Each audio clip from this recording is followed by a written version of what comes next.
Buenas tardes, buenas noches, buenos días, buenas. Bienvenidos a esta serie de encuentros donde buscaremos reconstruir las narrativas históricas que nos cuentan los edificios de diversas ciudades y pueblos de Argentina.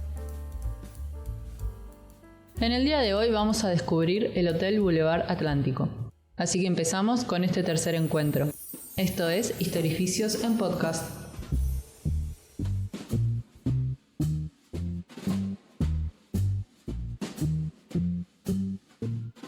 Proyectado como espacio de sociabilidad para las clases altas, se destaca el Hotel Boulevard Atlántico en la costa argentina.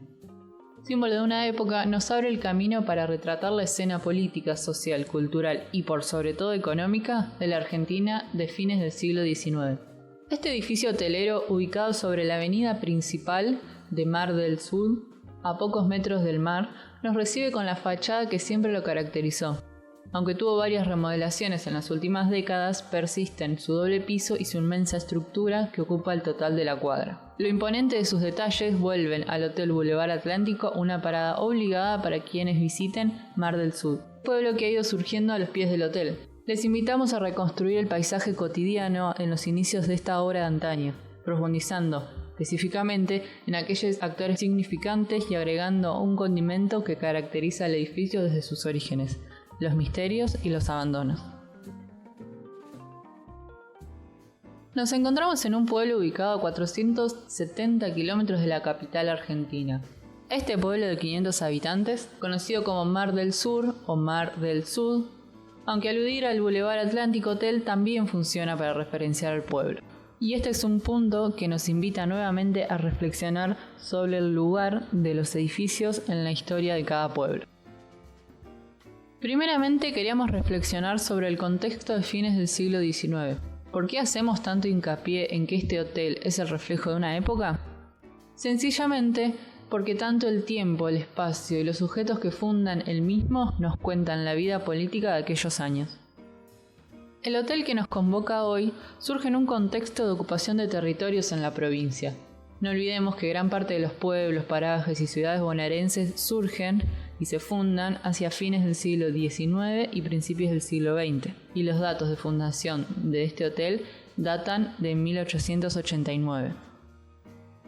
En estos términos, la construcción de nuevos destinos turísticos era inminente. Las altas esferas de la sociedad demandaban un sitio lujoso y con un pintoresco paisaje costero para pasar sus días y principalmente como espacio de sociabilidad y de encuentro.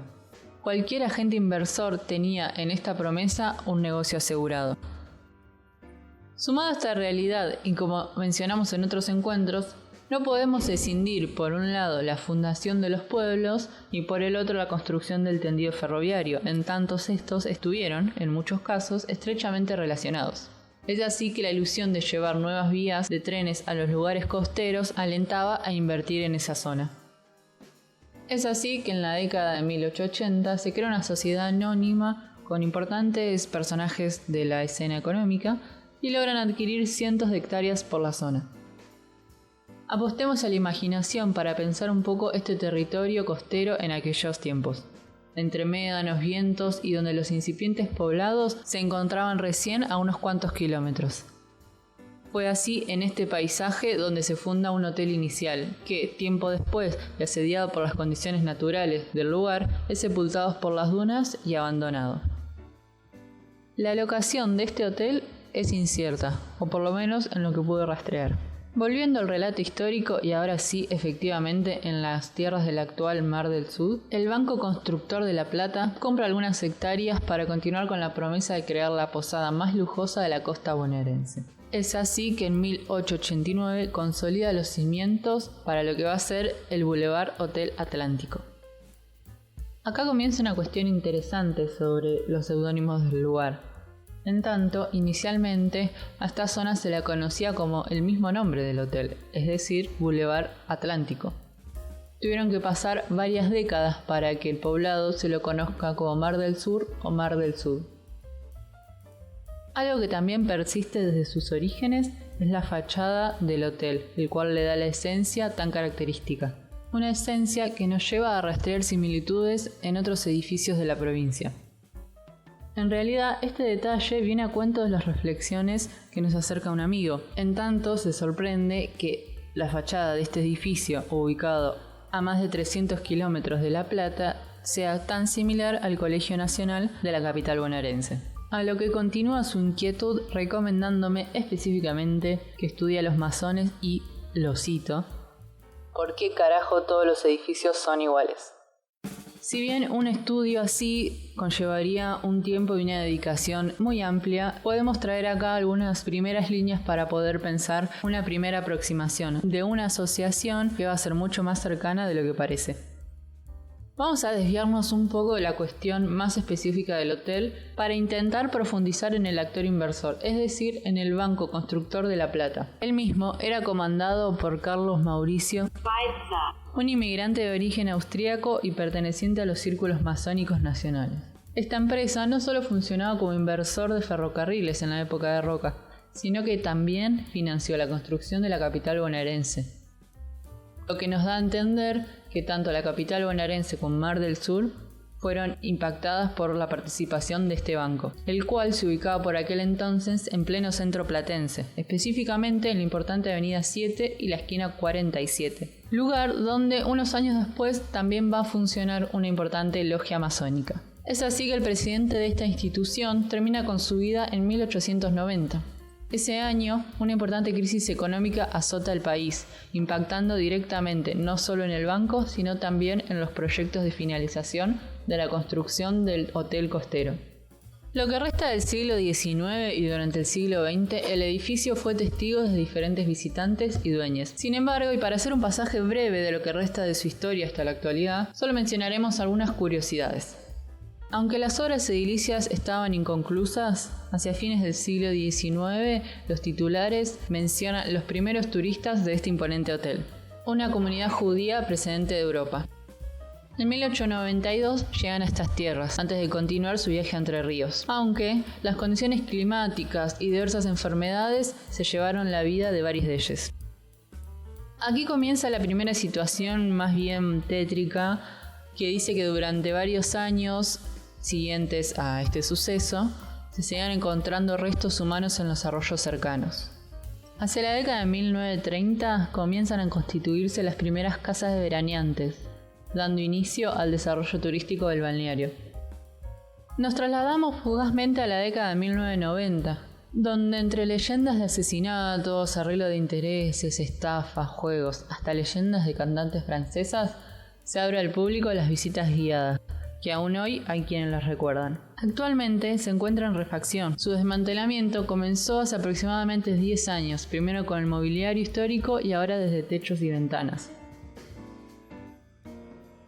Damos lugar al inicio de esta sección que se denomina No lo testeamos ni un poco, parafraseando el célebre juego de cartas, donde vamos a relatar breves historias que se desprenden del relato troncal. Hago un asterisco acá para aclarar que esta historia presenta documentos y diversas fuentes que dan cuenta de estos hechos, de modo que se encuentra en esta sección para complementar aquellos misterios sobre los nazis en Argentina. Es así que esta zona no deja de sorprendernos. Nuevos hallazgos llaman la atención de diversos investigadores en los últimos años. Los titulares de importantes diarios titulan en diciembre de 2020: hallazgo. 2 puntos. Descubren la lápida de un jerarca del partido nazi escondida en una casa de Mar del Sur. Hace aproximadamente una década, un señor se decide a comprar una pequeña propiedad ubicada a 2 kilómetros de Mar del Sur. Es así que uno de los albañiles que se encuentra realizando algunas refacciones en la nueva propiedad encuentra nada más ni nada menos que una lápida. Ante este descubrimiento, el dueño decide contactarse con Laureano Clavero, documentalista e investigador del nazismo en Argentina. Este investigador le sigue agregando condimentos a esta historia, en tanto confirma a los medios que él efectivamente conocía el de la casa, y es más, conocía que había un sótano oculto en el piso del living, en donde se escondían libros escritos en alemán. Como confirma el título de la nota, una de las 2 personas mencionadas en la lápida pertenecía a altos rangos del partido nazi en Argentina. Cuando el propietario me avisó, afirma Clavero, del hallazgo de la lápida, se confirmaron todas mis presunciones. La lápida estaba enterrada, como si quienes la colocaron allí la hubieran querido esconder para siempre. Este investigador, que sigue los pasos de los nazis en la costa bonaerense, logró confirmar que el dueño del terreno de aquella propiedad a mediados del siglo XX era también perteneciente al partido nazi. Este relato, que comienza como una mera curiosidad, dan cuenta de cómo la historia está en constante descubrimiento, cómo podemos encontrar nuevas figuras, nuevos elementos que nos hacen volver a mirar hacia atrás y sumarle una nueva visión a los hechos. Luego de este breve recorrido pudimos desmembrar las apuestas iniciales.